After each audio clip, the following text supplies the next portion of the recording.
Seriously, every time I handle a Baltany, I have to remind myself why I spend thousands of dollars on fancy brands when these are just so incredibly good. It's equal parts annoying and pleasing, but of course it always comes down to the fact that there's no war, milestone explorations, novels or movies where the hero wears Baltany. It's not all good news today of course, but close. Anyway, back to this particular model, which is an homage to a model that neither you or I will ever handle, and that's a very good reason to homage in my book. The Rolex MilSub Submariner Reference 5517. There were around 1,200 of these produced from 1971 to 1979 for the British Armed Forces.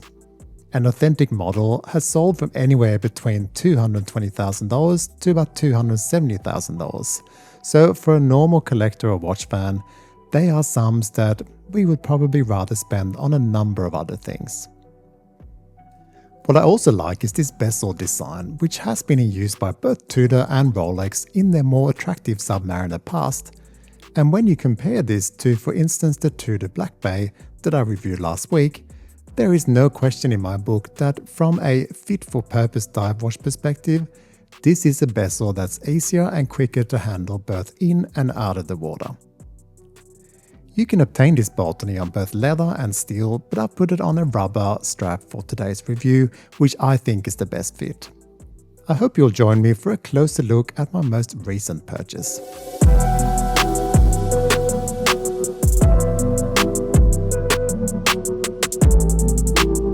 Looking at this watch, it's hard not to fall in love with these beautiful details. Easier to swallow too in my book with no Mercedes hand, which is a cheap Rolex ripoff when used on the endless Submariner clones.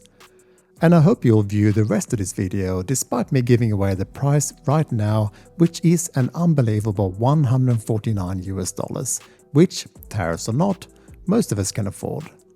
But a word on the sizes first.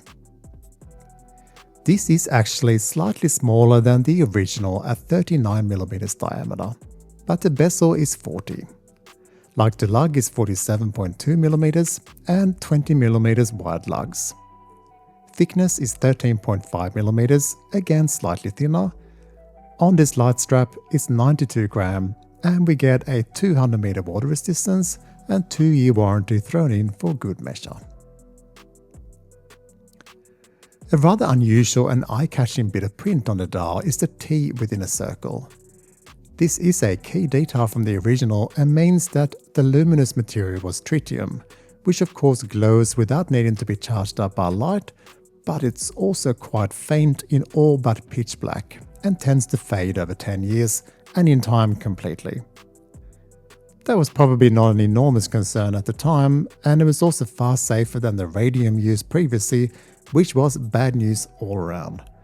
Google Radium Girls for a real eye-opener of a horrific story. For the record, in use here is Swiss Superluminova, so your wrist will not fall off anytime soon. The only other print is the water resistance, automatic, and of course the inoffensive Baltany logo. All indices are printed and loomed, which I'll come back to, and even close up they are very nicely applied. Of course, this was one Rolex watch that didn't use the iconic Mercedes hand, but rather the Gladiator sword hands, which from what I can work out from my research, was a requirement from the armed forces. I can see why too, since the minute hand is far more important for a diver than the hour hand. And these watches were not for show but actual essential equipment. Also, no date or cyclops or any other distracting details here. Just a nice clean dial. Now, unlike the original, we get a sapphire crystal here, and in true Baltany style, it is incredibly clear and attractive. It also doesn't hurt that it's housed within this beautiful bezel, which is such a highlight of this model. The aluminium inset is clear and gorgeous, and a raised and tactile lume pip is brilliant. The bezel feel with its 120 clicks lines up perfectly, feels fantastic, and has almost exactly zero backplay. Honestly, it embarrasses the majority of dive watches I've handled in my time at a fraction of the cost. The case has brushed upper surfaces and polished sides, which is of course like much from the Rolex family, and the crown guard design we've seen before. Unfortunately, no drilled lugs, which would have been a bonus, but I guess most straps these days are quick release. The screw-in crown is brilliant to handle and unsigned.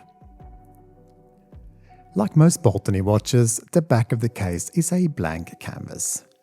Behind this we find the Seiko NH38 automatic movement, which is easy to maintain and will last you for a long time.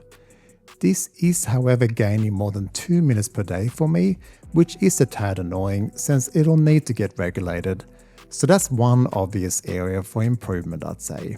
The average person would not accept this. On a side note, the original case backs were engraved according to the military unit, which is interesting to research more if you're interested. One other interesting detail of the original is that they were soldered in bars between the lugs, so these watches were worn on the NATO type straps with no other options really. Understandable too, you certainly can't have a spring bar fail on a crucial mission, which means your watch will fall to its doom quite quickly. So whilst this rubber strap from AliExpress is brilliant, let's check out some more options that may have made sense then and definitely do now.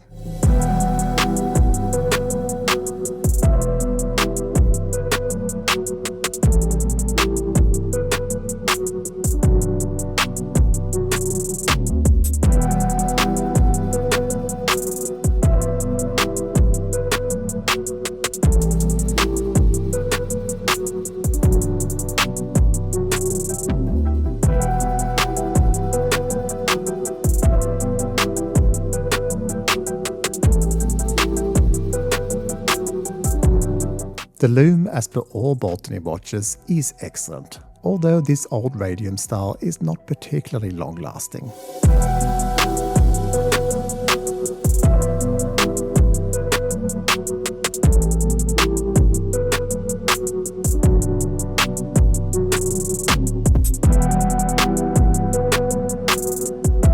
I will absolutely admit, this watch does not owe its pretty face and body to anyone but the donor.